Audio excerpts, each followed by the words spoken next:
예레미야 애가 13강 말씀을 시작하겠습니다. 제목은 다시는 너로 사로잡혀가지 아니하게 하시리로다 이고, 본문은 예레미야 애가 4장 11절부터 22절 말씀입니다. 오늘 본문에서 예레미야는 이스라엘이 망하게 된 원인에 대해서 두 가지를 이야기를 합니다.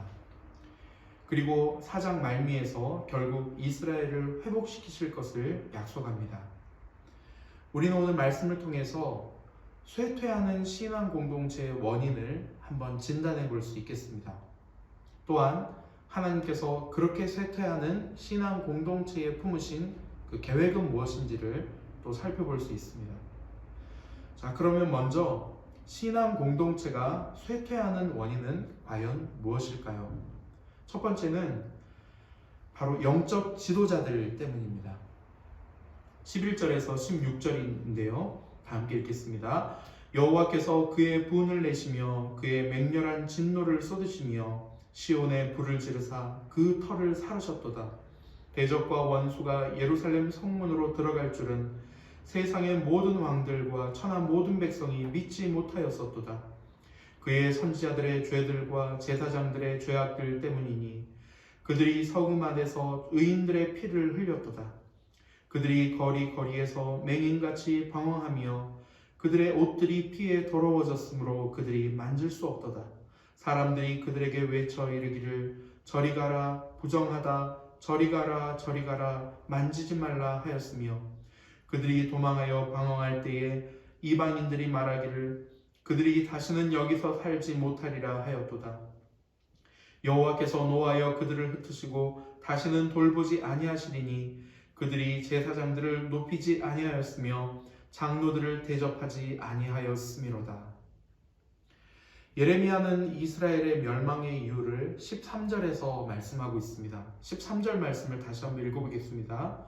그의 선지자들의 죄들과 제사장들의 죄악들 때문이니 그들이 성읍 안에서 의인들의 피를 흘렸도다. 이스라엘의 영적 지도자들이 도대체 어떤 죄를 지었길래 그들로 말미암아 이스라엘이 멸망했다고 말씀하고 있는 것일까요? 이 이스라엘의 지도자들은 먼저 거짓 예언을 선포했습니다. 그리고 왜곡된 판결을 했고 하나님이 도저히 받으실 수 없는 제사를 준비해서 드렸습니다. 의인들의 피를 흘렸다고도 말씀하고 있습니다. 그러면서도 성정과 이 종교적인 제도라는 이 기득권 안에 머물면서 바로 안전지대에 머물고 있었던 것입니다. 그들의 기득권을 그렇게 지키려고 했습니다. 하나님이 예루살렘의 성문이 파괴되도록 내버려 두신 것도 바로 그 지도자들이 그 성을 방패 삼아 숨으려고 했기 때문입니다. 오늘 이 시대에도 크게 다르지 않습니다. 하나님의 이름이 오히려 교회로 인해서 세상에 모욕을 당하고 있고 교회가 점점 더 황폐해져 가고 있다고 많은 학자들이 지적을 하고 있지 않습니까? 그 원인은 무엇입니까? 한마디로 말하자면 목회자들의 타락 때문입니다.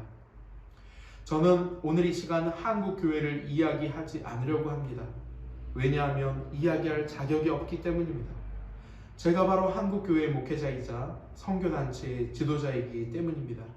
제가 바로 타락한 지도자 중에 한 사람이기 때문입니다. 저는 이번 예레미야 애가 성경학교를 준비하면서 말씀을 묵상하면 할수록 부인할 수 없었던 사실이 한 가지가 있었는데요. 그것이 뭐냐면 우리 순수 ESF 학생 공동체의 쇠퇴의 원인은 전적으로 저의 타락에, 저의 죄 때문이었다는 것입니다. 인정하고 싶지 않고 외면하고 싶은 부분이었지만 말씀 앞에 항복할 수밖에 없었습니다. 사랑하는 순수 가족 여러분, 제가 더 이상 타락의 길에 빠지지 아니하도록 저를 위해서 기도해 주십시오. 그리고 여러분들이 속한 교회와 한국교회 전체를 위해서 그 교회의 영적 지도자들인 목회자를 위해서 기도해 주실 것을 간곡히 부탁드립니다. 신앙 공동체가 쇠퇴하는 원인은 과연 무엇일까요? 두 번째는 해결의 열쇠를 하나님이 아닌 다른 곳에서 찾았기 때문입니다. 17절에서 20절 말씀인데요. 함께 읽겠습니다. 우리가 헛되이 도움을 바람으로 우리의 눈이 상하며 우리를 구원하지 못할 나라를 바라보고 바라보았도다. 그들이 우리의 걸음을 엿보니 우리가 거리마다 다 다닐 수 없으며 우리의 끝이 가깝고 우리의 날들이 다하였으며 우리의 종말이 이르렀도다. 우리를 뒤쫓는 자들이 하늘의 독수리들보다 빠르며 산 꼭대기까지도 뒤쫓으며 광야에서도 우리를 잡으려고 매복하였도다. 우리의 콧김 곧 여호와께서 기름 부으신 자가 그들의 함정에 빠졌으며 우리가 그를 가리키며 전에 이르기를 우리가 그의 그늘 아래에서 이방인들 중에 살겠다 하던 자로다. 이스라엘이 심판을 받은 것은 하나님의 징계였습니다. 그들은 자신들의 죄를 회개하고 하나님께 돌아가기만 하면 그 문제를 해결할 수 있었습니다. 문제 해결의 열쇠는 바로 회개에 있었던 것이죠. 그럼에도 불구하고 이스라엘은 하나님께로부터 징계를 받았음에도 불구하고 정신을 차리지 못하고 이방 나라들에게 헛된 도움을 구한 것입니다. 자신들을 전혀 돕지 못할, 자신들을 구원하지 못할 그들을 의지했던 것입니다. 17절 말씀인데요. 함께 읽겠습니다. 우리가 헛되이 도움을 바람으로 우리의 눈이 상하며 우리를 구원하지 못할 나라를 바라보고 바라보았도다. 쇠퇴한 신앙 공동체를 다시 회복시키실 수 있는 분은 우리 하나님 한 분밖에 없음을 믿으시기를 바랍니다.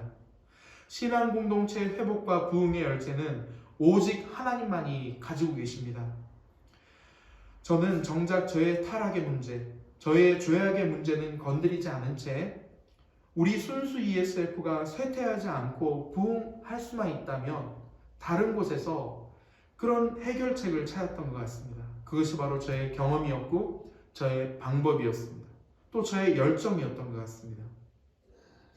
하나님의 은혜로 작년부터 조금씩 저의 죄를 회개하고 하나님께로 돌이키기 시작하면서 저에게 일어난 가장 큰 변화는 다시 하나님 한 분만을 의지하기 시작했다는 것입니다. 그것이 바로 하나님의 말씀을 의지하는 것으로 나타났습니다. 오직 성경 안에 해답이 있다는 사실이 이제는 정말 믿어지기 시작했습니다.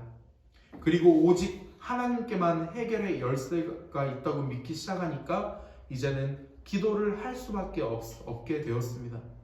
그래서 우선 제 개인적으로 먼저 말씀과 기도 운동을 시작하는 특단의 조치를 취하게 되었습니다. 매일매일 말씀을 5가지 방식으로 먹고 그 말씀의 근거에서 기도하기 시작했습니다. 그렇게 할 때 하나님의 임재와 영광이 나에게로, 저에게로 다시 돌아오는 것을 느꼈고 공동체가 조금씩 회복되어 가는 것을 경험하고 있습니다. 여러분도 문제 해결의 열쇠는 오직 하나님께만 있다는 믿음을 가지시기를 바랍니다. 그래서 오직 하나님 한 분만을 구하시기를 소망합니다. 말씀과 기도로 하나님께만 도움을 바라는 저와 여러분들이 다 되시기를 소망합니다. 자, 그렇다면 쇠퇴하는 공동체에 두신 하나님의 뜻이 무엇일까요? 정말 하나님은 공동체가 쇠퇴하기를 바라시는 것일까요? 쇠퇴하는 공동체에도 과연 소망이 있을까요? 그렇습니다. 세 번째로 쇠퇴하는 공동체가 붙들어야 할 유일한 소망은 바로 예수 그리스도이십니다. 21절에서 22절 말씀을 다 함께 읽겠습니다. 우스 땅에 사는 딸 에돔아 즐거워하며 기뻐하라. 잔이 내게도 이를지니 내가 취하여 벌거벗으리라. 딸 시온아 내 죄악의 형벌이 다하였으니 주께서 다시는 너로 사로잡혀가지 아니하게 하시리로다. 딸 에돔아 주께서 내 죄악을 벌하시며 내 허물을 드러내시리로다. 이스라엘의 멸망과 그 원인이라는 암담한 현실을 노래한 예레미야는 이제 4장 말미에서 소망과 비전을 노래하기 시작합니다. 이스라엘을 괴롭혔던 에돔에 대해서 하나님께서 심판하실 것을 말씀합니다. 하나님께서 에돔의 죄악을 벌하시고 에돔의 허물을 드러내시겠다고 합니다. 반면에 이스라엘은 어떻습니까? 이스라엘에게 내렸던 심판을 드디어 그칠 것이라고 말씀합니다. 그리고 이스라엘을 회복시켜 주실 것이라고 말씀하고 있습니다. 신앙 공동체는 지도자의 죄나 공동체의 죄악으로 인해서 얼마든지 하나님의 징계를 받을 수 있습니다. 저도 지난 4년 동안 혹독한 징계의 과정을 거쳤습니다. 그러나 그 과정 속에서도 변치 않았던 확신 하나가 있었습니다. 그럼에도 불구하고 여전히 하나님은 나를 사랑하고 계신다. 그럼에도 불구하고 하나님은 우리 순수 ESF를 얼마나 사랑하고 계시는지 모른다. 혹독한 징계 속에서도 제가 이런 생각을 할 수밖에 없었던 것은 하나님께서 저에게 얼마나 많은 사랑의 시그널을 보내주셨는지 모르기 때문입니다. 하나님의 심판에 울었고 또 한편으로는 하나님의 사랑 때문에 우는 그런 징계의 시간이었습니다. 하나님이 사랑하시는 백성, 하나님이 사랑하시는 공동체는 잠시는 징계를 당합니다. 그 징계가 닿으면 그러나 반드시 회복이 되게 되어 있습니다. 왜냐하면 사랑하는 아들을 향한 아버지의 본심은 고생이나 근심, 징계 자체가 아니기 때문입니다. 그것이 아니라 바로 평안이요 생명이기 때문입니다. 우리가 이 땅을 살아가면서 회복을 경험하지만 진정한 온전한 회복은 언제 완성이 됩니까? 바로 우리 주 예수 그리스도께서 이 땅 가운데 다시 오시는 마지막 날에 온전히 완성됩니다. 지금은 좀 힘들고 어려워도 우리가 오직 예수 그리스도를 붙들 수 있고 또 그분을 붙들어야 하는 이유가 무엇입니까? 우리의 이 회복이 오직 예수님께만 달려있기 때문입니다. 그래서 신앙 공동체는 오직 예수님의 재림만을 기다리며 나아가는 것입니다. 오직 다시 오실 예수님만을 저와 여러분들의 소망으로 삼으시기를 바랍니다. 우리 순수 ESF 학생회의 쇠퇴의 원인은 순전히 저의 죄 때문입니다. 저의 책임입니다. 계속해서 회개하며 자복하며 나아가겠습니다. 더 이상 저의 경험이나 방법을 의지하지 않고 오직 말씀과 기도로만 나아가겠습니다. 다시 오실 주 예수 그리스도만을 바라보면서 순수 ESF를 회복시키실 하나님을 기대하며 나아가시는 또 저와 여러분들을 회복하실 것을 기대하며 나아가시는 저와 여러분들이 다 되시기를 주님의 이름으로 축복합니다.